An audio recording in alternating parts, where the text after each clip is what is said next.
Lari udah tiap hari, tapi baju masih aja rasanya mentetet. Udah gitu, udah sering lari ini rasanya ya. Masih aja tuh timbangan naik aja bawaannya ke kanan aja itu jarum timbangan. Apa yang salah sih? Nah, di Fit with Mel kali ini aku mau ngasih tahu nih ada 5 strategi supaya kamu bisa efektif nurunin berat badan dengan cara berlari. Merapat!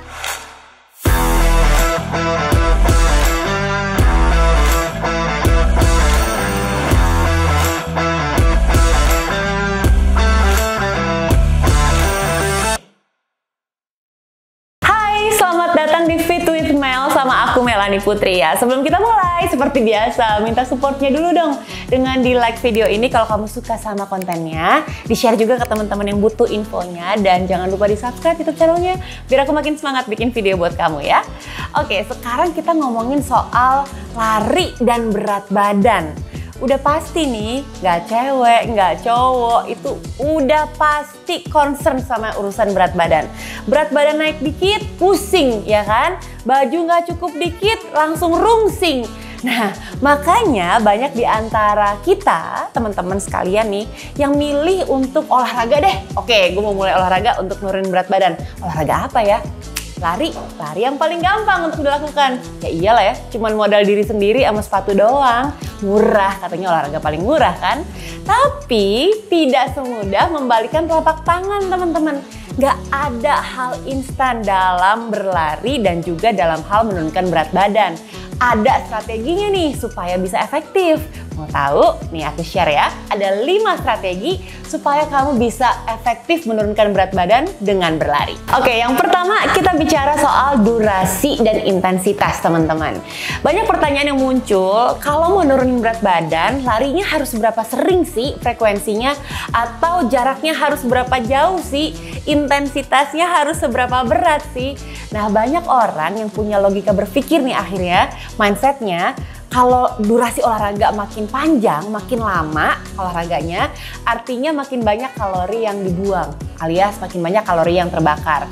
Semakin panjang durasi larinya, waduh, makin banyak tuh lemak-lemak tubuh yang luruh ya. Tapi teman-teman, ada satu hal yang menarik nih, berdasarkan penelitian, ternyata sudah ada buktinya bahwa durasi yang pendek sekalipun ketika kita berolahraga atau berlari, sama kok efektifnya, bahkan bisa lebih efektif kalau intensitasnya kita tinggiin, kita naikin teman-teman. Jadi badan kita itu alias tubuh kita ini mengenal yang namanya afterburn effect teman-teman. Atau mungkin orang nyebutnya EPOC tuh, excess post exercise oxygen consumption.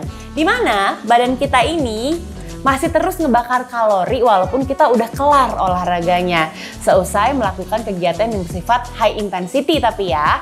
Jadi jika weight loss menjadi hal yang utama gitu ya, menjadi targetnya kamu, menjadi goalnya kamu, coba deh kamu campur, kamu mix tuh yang namanya easy run alias jogging yang biasa kamu lakukan dengan sesi sprint atau sesi speed training nih, sesuai dengan kemampuan kamu, tapi ya jangan dipaksakan juga. Jadi kalau sesi sprint atau sesi interval training itu bisa tuh durasinya lebih singkat untuk memaksimalkan efek pembakarannya yang sudah aku jelaskan tadi. Tapi sekali lagi aku ingin ingatkan buat teman-teman yang baru mulai lari, lakukan secara bertahap ya. Jangan buru-buru, jangan mentang-mentang oke, gue pengen banget nih ngebakar kalori lebih banyak, ngebakar lemak lebih cepat. Langsung tuh ujuk-ujuk sprint, padahal belum pernah melakukan olahraga dengan intensitas tinggi. Harus ada prosesnya, jangan langsung digeber ya. Ingat itu ya. Nah, strategi yang kedua adalah kamu harus merhatiin yang namanya calories intake teman-teman. Banyak banget yang punya mindset, mentang-mentang udah lari, mentang-mentang udah berasa capek gitu ya, apalagi udah long run. Ngerasa tuh, wah oke, gue udah lari hari ini, artinya gue bisa makan enak nih, bisa makan banyak, ya kan? Siapa di sini yang ngerasain atau ngalamin kayak gitu? Nih, kadang-kadang harus dilurusin dulu nih teman-teman ya. Prinsip dari weight loss itu adalah calories deficit. Artinya kalori yang masuk harus lebih sedikit daripada kalori yang keluar. Sedangkan banyak orang yang nggak sadar, bahkan overestimate ya, dengan pembakaran kalori yang terjadi pada tubuh mereka saat mereka berlari. Padahal nggak sebanyak itu. Contoh, kamu nih lari 10 kilo. udah capek banget, udah lemes banget, udah gobios banget, rasanya udah banyak banget kalori yang kebakar. Padahal begitu ngeliat ya di smartwatchnya kamu, ya elah cuma 500 kalori. Tadi habis lari makan lontong sayur sama cilok, udah 750, yang ada surplus kalorinya. Nah, ini yang harus teman-teman perhatiin ya, jangan jadi nombok, jangan jadi surplus, tapi yang harus dilakukan adalah kalori defisit. Bukan berarti kita harus menderita kok, bukan berarti harus diet ketat, nggak boleh makan apa-apa. Boleh-boleh aja cravings misalnya, atau ngasih reward ke diri sendiri abis lari. Boleh deh minuman manis sedikit, atau sarapan yang agak enak, agak tinggi jumlah kalorinya. Tapi ingat, harus tetap mindful, dijaga. Setelah itu porsinya harus diatur, pilih juga makanan yang lebih sehat ketimbang yang hanya enak di mulut aja. Nah, hal ketiga yang perlu kamu perhatiin juga adalah tambahin tuh porsi strength training. Emang perlu strength training ya? Bukannya lari aja udah cukup, cardio aja udah cukup buat ngebakar kalori. Hey, strength training penting banget, besar banget peranannya. Bukan cuman buat meminimalisir cedera, bukan cuman buat nambah power, kekuatan, tapi juga berkontribusi banget nih si strength training ini pada weight loss-nya kita. Kok bisa sih? Karena gini, ternyata semakin banyak otot yang kita punya nih teman-teman, ya kan? Artinya akan semakin banyak juga kalori yang kita bakar dalam kondisi tubuh kita istirahat. Keren kan? Aderai berotot banget gitu, udah pasti tuh metabolisme lebih kenceng. Ibaratnya mobil, sisinya lebih tinggi, makin kenceng dia. Nah, sama seperti itu. Sebagai contoh nih, orang yang punya massa otot 5 kg bisa ngebakar sekitar 50 kalori pada saat dia lagi istirahat alias nggak ngapa-ngapain, dibandingkan dengan orang yang punya 5 kg lemak, ya kan? Tuh, coba. Orang yang punya 5 kg lemak hanya bisa ngebakar sekitar 20 kalori. Jadi bedanya jauh ya, cukup jauh ya antara yang punya 5 kg lemak dan 5 kg otot. Kurang lebih bisa ngebakar 1,5 kali lebih banyak lah dibandingkan dengan orang yang punya lemak, orang yang punya otot tadi.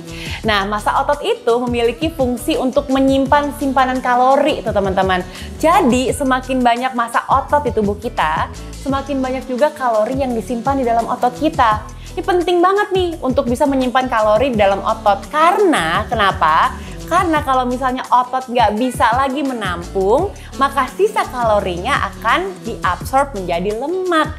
Dan lemak ditaruhnya di mana? Di sini, di sini, di sini, di sini, di sini, dan di mana-mana yang memiliki kantong lemak dalam tubuh kita. Nah, berikutnya istirahat yang cukup. Itu penting banget hukumnya teman-teman. Siapa sih di sini yang sering dengar rest is for the weak? Ayo ngaku. Rest itu merupakan komponen penting dalam olahraga, di mana tubuh kita akan beradaptasi dengan efek olahraga yang dilakukan sekaligus melakukan recovery terhadap sel-sel yang ada dalam tubuh.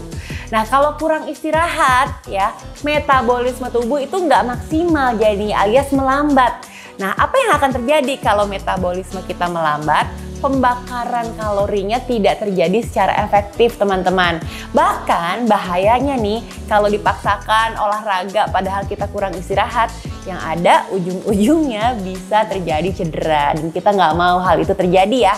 Dan ada juga nih penelitian yang ngebuktiin kalau orang yang durasi istirahatnya kurang cenderung punya body mass index yang lebih tinggi serta lingkar pinggang yang lebih besar. Nah, nggak mau kan? Yang kelima alias yang terakhir yang harus kamu perhatiin nih, pilihan waktunya nih untuk berlari.